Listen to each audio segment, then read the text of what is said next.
ಏನಾಗಲಿ ಮುಂದೆ ಸಾಗು ನೀ ಬಯಸಿದ್ದೆಲ್ಲ ಸಿಗದು ಬಾಳಲಿ ಬಯಸಿದ್ದೆಲ್ಲ ಸಿಗದು ಬಾಳಲಿ. ಹಾಯ್ ಹಲೋ ನಮಸ್ಕಾರ friends, welcome back to my channel.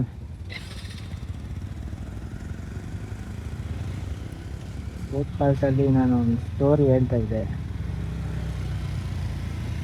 Story continue ಮಾಡೋಣ ಇವಾಗಲ್ಲಿ. Let's start the story. ಆ ಹುಡುಗಿದು ಓದೋ ಚಾಪ್ಟರ್ ಅಲ್ಲಿಗೆ ಮುಗೀತು. ಅದಾದಮೇಲೆ ಅವನು ಹೇಳಿದ್ದಾನೆ ನಾನು ಓದಿಸ್ತೀನಿ ಬಂದ್ಬಿಡು ಅಂತ. ಆದರೆ ಹುಡುಗಿ ರೆಡಿ ಇಲ್ಲ ಬರೋಕ್ಕೆ. ಅವನು ಹೇಳೋವರೆಗೂ ಕೇಳೋವರೆಗೂ ಕೇಳ್ದ. ಆಮೇಲೆ ಏನು ಮಾಡೋಕ್ಕಾಗುತ್ತೆ ಅಂತ ಸೈಲೆಂಟ್ ಆದ. ಆದರೂ ಅವನು ಸೈಲೆಂಟ್ ಆಗಿದ್ದ ಸ್ವಲ್ಪ ದಿವಸಕ್ಕೆ. ತಿರ್ಗಾ ಆಮೇಲೆ ಅವನು ಡೈರೆಕ್ಟರು ಅವ್ರ ಮನೆಗೆ ಹೋಗಿ ಅವ್ರ ಅಪ್ಪ ಅಮ್ಮನ ಭೇಟಿಯಾಗಿ ಅವ್ರ ಅಪ್ಪನ ಕಾಲಿಗೆ ಬಿದ್ದು ಅವ್ನ ಮನೆ ಹತ್ರ ಹೋಗಿದ ತಕ್ಷಣ ಚೆನ್ನಾಗಿ ಮಾತಾಡಿದ್ರಂತೆ. ಆಮೇಲೆ ಅದೇನಾಯ್ತೋ ಗೊತ್ತಿಲ್ಲ, ತಿರ್ಗಾ ಕೊಡಲ್ಲ ಅಂತ ಹೇಳ್ಬಿಟ್ಟವ್ರೆ. ತಿರ್ಗಾ ನಾವು ಕೊಡಲ್ಲ, ಓದಿಸ್ಬೇಕು ಅಂತ ಹೇಳವ್ರೆ. ಅವನು ಮುಂಚೆ 1 ವರ್ಷ ಗ್ಯಾಪ್ ಆಗಿತ್ತು. ಅವಾಗ ಅವನು ನೋಡಬೇಕು ಅಂತ ಇಲ್ಲಿಂದ 70 ಕಿಲೋಮೀಟರ್ಸ್ ಹೋಗೋದೇನು. ಅವನು ಹೆಂಗೆ ಅಂದರೆ ನಿದ್ದೆನೇ ಮಾಡ್ತಿರ್ಲಿಲ್ಲ. ಇಲ್ಲಿಂದ ಕೆಲಸ ಮುಗಿಸ್ಕೊಂಡ್ರೆ ಕೆಲ್ಸಕ್ಕೆ ರಜೆ ಆಗ್ತಿರ್ಲಿಲ್ಲ. ಈ ಕಡೆ ನೋಡ್ದಂಗೂ ಆಗ್ಬೇಕು. ಈಗ ಕೆಲಸ ಮುಗಿಸ್ಕೊಂಡು ನೈಟ್ ಹೋಗೋನು, ನೈಟ್ ಹೋಗಿ ಆಲ್ಟ್ ಆಗಿ ಬೆಳಿಗ್ಗೆ ತಿರ್ಗಾ ನೋಡಿಕೊಂಡು ಮಾತಾಡಿಸ್ಕೊಂಡು ವಾಪಸ್ ಬಂದ್ಬಿಡೋನು. ಈ ಥರ ಎಷ್ಟೊಂದ್ಸರಿ ಮಾಡ್ತಿದ್ದ. ನಾವು ಹುಡುಗಿ ಏನು ಹೇಳ್ತಾ ಇತ್ತು ಅಂದ್ರೆ, ಹಿಂಗೂ ನನ್ನ ಮಾಡ್ಕೊಡಲ್ಲ, ನೀನಾದರೂ ಮದುವೆ ಆಗಿ ಚೆನ್ನಾಗಿರು, ನಾನಂತೂ ಹಿಂಗೆ ಆಗ್ಬಿಟ್ಟೆ, ನೀನಾದರೂ ಲೈಫಲ್ಲಿ ಚೆನ್ನಾಗಿರು ಅಂತ ಹುಡುಗಿ. ಇವನಿಗೆ ಅದು ಆಗ್ತಾ ಇಲ್ಲ. ನಿನಗೆ ಇಷ್ಟ ಇದ್ರೆ ಬಾ, ನಾನೇ ಓದಿಸ್ತೀನಿ ಅಂತ ಇವನು. ನಾನೇ ನೋಡ್ಕೊತೀನಿ, ತಲೆ ಕೆಡ್ಸ್ಕೊಂಬಿಡ ಅಂತ ಹುಡುಗ ಹೋಗಿ ಕೊಡ್ತಾ ಇದ್ದಾನೆ.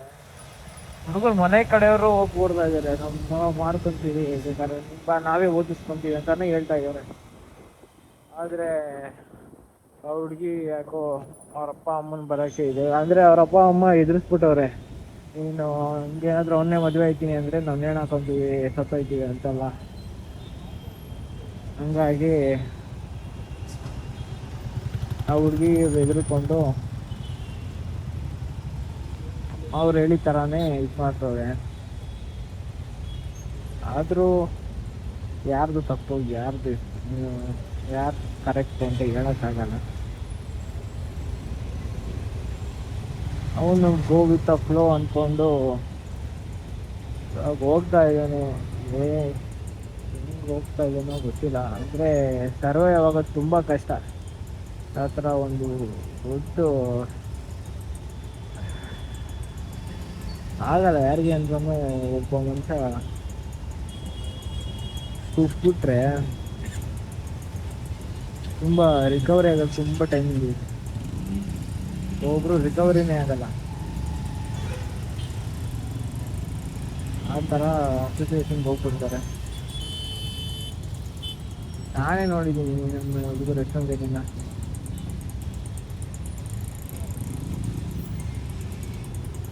ಅದಕ್ಕೆ ಹೇಳ್ತಾ ಇರೋದು,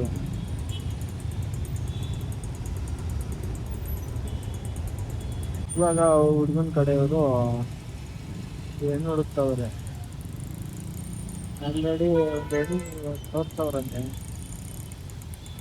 ಇವ್ರು ಎಂಥ ಕಚ್ಚಾಳ ನನ್ನ ಮಕ್ಕಳು ಅಂದರೆ, ಇವ್ರ ರಿಲೇಷನ್ಸು ಅದಕ್ಕೂ ಪಿನ್ನಿಕ್ಬಿಟ್ಟವ್ರು ಆಲೆ. ಅವರು ಸ್ವಲ್ಪ ಬ್ರಿಲಿಯಂಟ್ ಇರೋದ್ರಿಂದ ಸ್ವಲ್ಪ ಯೋಚನೆ ಮಾಡಿ ಅವರು ಊರ ಹತ್ರ ಬಂದು ವಿಚಾರಿಸಿ ಆಮೇಲೆ ತಿರ್ಗಿ ಅವರು ಈ ಥರ ಹಿಂಗಾಯ್ತು, ಯಾರೋ ಹಿಂಗೆ ಹೇಳಿದ್ರು, ಆದರೆ ವಿಚಾರಿಸಿದ್ದಕ್ಕೆ ಊರಲ್ಲಿ ವಿಚಾರಿಸಿದ್ದಕ್ಕೆ ಒಪಿನಿಯನ್ನೇ ಬೇರೆ ಇತ್ತು ಅಂತ ಹೇಳಿದ್ರು.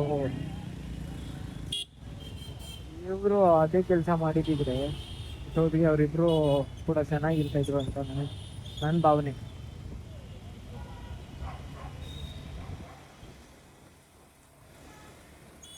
ಇಷ್ಟು ಬೇಜಾರಾಗ್ತೈತೆ ಅಂದರೆ ಕೇಳಿಸ್ಕೊಂಡು ಈ ಥರ ಬೇಜಾರಾಗ್ತೈತೆ ಅಂದರೆ ಅವನು ಅನುಭವಿಸ್ತಾರ, ಅವನಿಗೆ ಎಷ್ಟು ಬೇಜಾರಾಗಿರ್ಬೇಡ.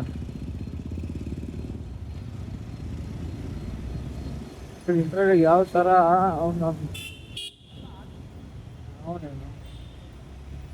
ಇದ್ರಲ್ಲಿ ಯಾವ ಥರ ನೋಡ್ಕೊಂಡು ಅವನ ಡೇ ಬೈ ಡೇ ಮುಂದ್ಕೊ ಅಂದರೆ ಡೇ ಬೈ ಡೇ ಒಂಥರ ಆಗ್ತವನು. ಅವನೇ ಒಂಥರ ಮನುಷ್ಯ ಬಿಡ್ರಿ. ನಮ್ಮ ನೋಡಿರೋದ್ರಲ್ಲೇ ಅಂದ್ರೆ ನಮ್ದೇ ಪ್ರಾಬ್ಲಮ್ ನಾವು ಫಸ್ಟ್ ಅನ್ಕೊಳ್ತೀವಿ. ಎಷ್ಟೊಂದು ಜನಕ್ಕೆ ಎಷ್ಟೊಂದು ಥರ ಪ್ರಾಬ್ಲಮ್ ಇದೆ, ಅದಕ್ಕೆ ನಮ್ದು ನಾವು ಬೆಟರ್ ಅಂತ ಅನ್ಕೊಂಡು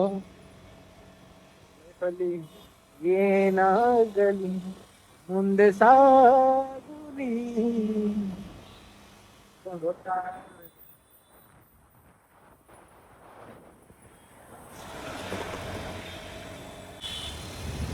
ಆದ್ರೂ ಅವನು ಟ್ಯಾಟು ಕೂಡ ಹಾಕ್ತಿದ್ದಾನೆ ಗೊತ್ತಾ. ಅದು ಆರ್ಟ್ ಮೇಲೆ ಟ್ಯಾಟು ಹಾಕ್ತಿದ್ದಾನೆ. ನನ್ಗೆ ಅದು ಲಿಟ್ರಲಿ ನೋಡ್ಬಿಟ್ಟು ಯಾವ ಥರ ಬೇಜಾರಾಗೋಯ್ತು ಅಂದರೆ ನನಗೆ ಅನ್ನಿಸ್ತು. ನಾನು ಕೇಳಿದೆ ಅವನ್ನ, ಆ್ಯಕ್ಚುಲಿ ನೀನು ಆ ಹುಡುಗಿ ಸಿಗಲ್ಲ ಅಂತ ಗೊತ್ತಿದ್ಮೇಲೆ ಏನಕ್ಕೆ ಹಾಕೊಂಡಿದ್ಯಾ ಅಂತ. ಅವಳು ಸಿಗಿರ್ಲಿ, ಅವಳ ನೆನಪು ನನ್ನ ಹತ್ರ ಇದೆ. ನನ್ನ ತಾಯಿಯವ್ರಿಗೆ ನಾನು ಸತ್ತ ಮೇಲೂ ಆ ನೆನಪು ಮರೆಯೋಕ್ಕಾಗಲ್ಲ. ಹಿಂಗಾಗಿ ಟ್ಯಾಟು ಹಾಕ್ಸ್ಕೊಂಡಿದ್ದಾನೆ ಅಂತ ಹೇಳ್ದ. ಅಲ್ಲೇ ನಾನೇ ಫ್ಲ್ಯಾಟ್ ಅಂದ್ರಿ ಹೇಳ್ತೀನಿ ತಿಳಿಸ್ಕೊಳ್ರಿ. ಆದ್ರೂ ಒಬ್ಬ ಮನುಷ್ಯಂಗೆ ಒಳ್ಳೇದು ಮಾಡದಿದ್ರು ಪರವಾಗಿಲ್ಲ, ನೀವು ಕೆಟ್ಟದ್ದು ಮಾತ್ರ ಮಾಡಕ್ಕೆ ಹೋಗ್ಬೇಡಿ. ಯಾಕೆ ಅಂದರೆ ಮನುಷ್ಯಂಗೆ ಕರ್ಮ ಅನ್ನೋದು ನಿಜವಾಗ್ಲೂ ಬಿಡಲ್ಲ. ನೀವು ಮಾಡಿರೋದು ನಿಮಗೆ ಬೇರೆ ರೂಪದಲ್ಲಾದರೂ ಹೊಡೆದೇ ಹೊಡೆಯುತ್ತೆ. ನಾನು ಬರ್ಕೊಡ್ತೀನಿ. ಅನುಭವ ಆಗಿರೋರು ಕಮೆಂಟ್ ಬಾಕ್ಸ್ ನಿಮ್ಮದೇ ಹೆಚ್ಚಿ. ಇದ್ರಲ್ಲಿ ನಾನು ಯಾರ್ದು ತಪ್ಪು ಯಾರ್ದು ಸರಿ ಅಂತ ಹೇಳ್ತಾ ಇಲ್ಲ, ಒಂದು ಫ್ಯಾಕ್ಟ್ ರಿಯಾಲಿಟಿ ಹೇಳ್ತಾ ಇದ್ದೀನಿ ಅಷ್ಟೇ. ಒಬ್ಬ ಮನುಷ್ಯ ಹೆಂಗಿದ್ದವನು ಹೆಂಗ್ ಆಗ್ಬಿಟ್ಟಿದ್ದಾನೆ. ಅದಕ್ಕೆ ನಾನು ನೋಡಿರೋದ್ರಲ್ಲಿ ಇವನೇ ಬೆಸ್ಟ್ ಎಕ್ಸಾಂಪಲ್. ಏನೇ ಆದ್ರೂ ಫೇಸ್ ಮಾಡೋ ಕೆಪಾಸಿಟಿ, ಧೈರ್ಯ ಎಲ್ಲರಿಗೂ ಸಿಗಲ್ಲ. ಆದ್ರೂ ಅವ್ರ ಅಪ್ಪ ಅಮ್ಮಂಗೆ ಇವಾಗ್ಲೂ ರೆಡಿ ಇದಾರೆ. ಹುಡುಗಿ ಬಂದ್ರೆ ಅವನಿಗೆ ಮಾಡ್ಕೊಡಂಗೆ. ಹುಡುಗಿಯವ್ರ ಅಮ್ಮಂಗೂ ಇಷ್ಟ ಇತ್ತು ಇವನ್ನ ಹುಡುಗನ್ನ ಅವ್ರ ಮಗ್ಳಿಗೆ ತಂದ್ಕೊಳಕ್ಕೆ. ಆದ್ರೆ ಅದೇನಕ್ಕೆ ಗೊತ್ತಿಲ್ಲ, ಅವ್ರ ಮೈಂಡ್ ಸೆಟ್ ಚೇಂಜ್ ಆಗ್ಬಿಟ್ಟೈತೆ. ನಿಜವಾಗ್ಲೂ ಅವ್ರ ಹುಡುಗಿಯವ್ರ ಫೀಲಿಂಗ್ಸು ಹುಡುಗಿರ್ ಸ್ವಲ್ಪ ಹುಡುಗಿರ ಕಡೆಯಿಂದನೂ ಪ್ರಯತ್ನ ಇರಬೇಕು. ಪ್ರಯತ್ನ ಇತ್ತು ಆ ಥರ ಇದ್ರೆ ಈ ವಿಷಯದಲ್ಲಿ ಪ್ರಯತ್ನ ಇತ್ತು. ಆದರೆ ಬ್ಲ್ಯಾಕ್ ಮೇಲ್ ಅಂತ ಹೇಳೋಕ್ಕಾಗಲ್ಲ. ಅದನ್ನ ಹೋಗ್ಬಿಟ್ರೆ ಹಿಂಗಾಗಿ ಇದು ಮಾಡ್ಕೊಬಿಡ್ತೀನಿ ಹಂಗೆ ಮಾಡ್ಕೊಬಿಡ್ತೀನಿ ಬ್ಲ್ಯಾಕ್ ಮೇಲೇ ಹೊರತು ಅವರು ಒಂದು ಕ್ಷಣ ಅವರು ಹುಡುಗಿ ಖುಷಿ ನೋಡಿಲ್ಲ ಯಾವತ್ತು. ಅವರು ಮನೆ ಅಂದರೆ ಈ ಕಡೆ ಅವರೊಬ್ಬನ ಸ್ವಲ್ಪ ಕೂತಿ ಯೋಚನೆ ಮಾಡಿ ಹುಡುಗನ್ನ ವಿಚಾರಿಸಿ ಹುಡುಗನ ಹತ್ರ ಸ್ವಲ್ಪ ಓಪನ್ ಅಪ್ ಆಗಿ ಮಾತಾಡಿದ್ರೇನು ಅರ್ಥ ಆಗ್ಬೋದಿತ್ತೇನೋ ನನ್ನ ಪ್ರಕಾರ. ಆದರೆ ಇಟ್ಸ್ ಟೂ ಲೇಟ್. ಹುಡುಗನಿಗೆ ಆಲ್ರೆಡಿ ಏನು ಸೆಟ್ ಆಗ್ತೈತೆ, ಸೆಟ್ ಆಗಿದೆ ಅನ್ಸುತ್ತೆ. ಆದರೆ ಆಗ್ತಿದೆ, ಏನು ಮಾಡೋಕ್ಕಾಗಲ್ಲ.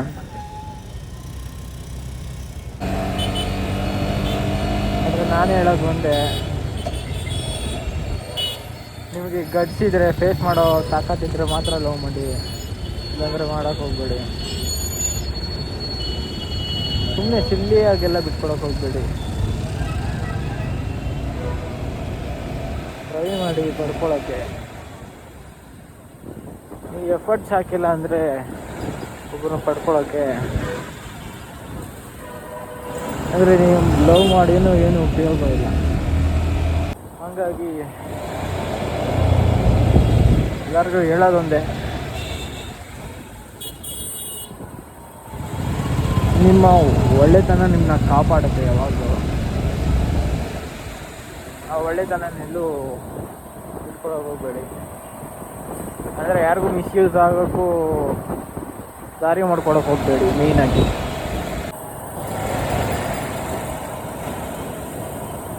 ಇಷ್ಟು ಹೇಳ್ತಾ ಈ ವ್ಲಾಗ್, ನಾನು ಮಿನಿ ಬ್ಲಾಗ್ನ ಎಂಡ್ ಮಾಡ್ತಾ ಇದ್ದೀನಿ.